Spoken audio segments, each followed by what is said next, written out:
Hi, I'm Sophie Kohler, and I'm here with Bill Hineline, our field CTO at Chronosphere, and I have a few questions for you, Bill. Great, let's go.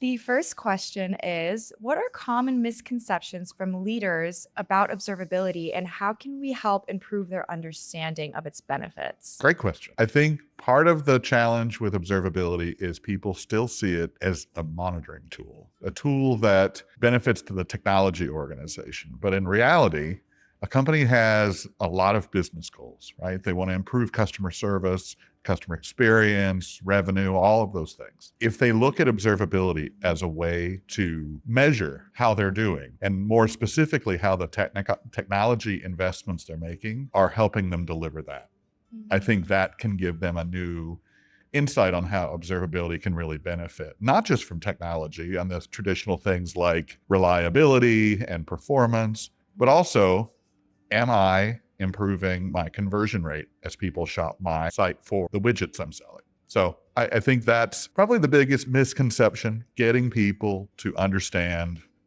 it's a business tool, not just a technology tool. Right, a bigger picture that everyone can benefit from. Exactly. I know you're a fan of OpenTelemetry, so what would you say to people that might have reservations about using it? Another great question. You're hitting me with all the good ones today. Look, OpenTelemetry is a big lift, for sure. Any company, big or small, that has to make a migration from maybe a more proprietary agent solution to OpenTelemetry is going to have their work cut out for them.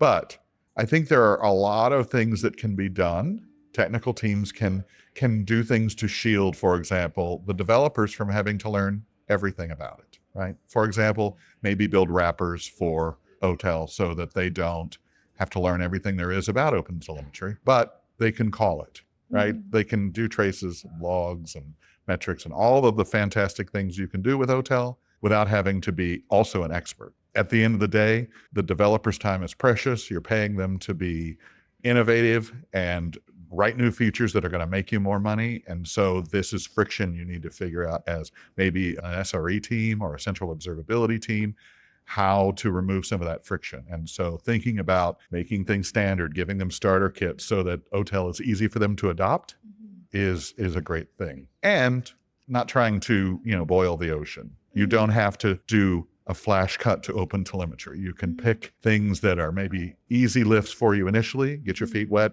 and go from there.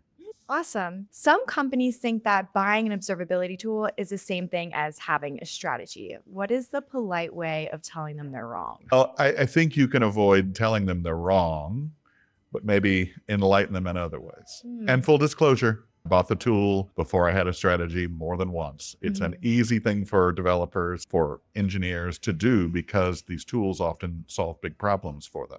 The first thing I might say is, okay, you found a tool you love. How are you going to operationalize that? Right? So then thinking about helping them understand, like, it's important for you to develop champions, right? So you need to communicate. You need to have a strategy. You need people to understand why you're doing observability. How does it bolster your business?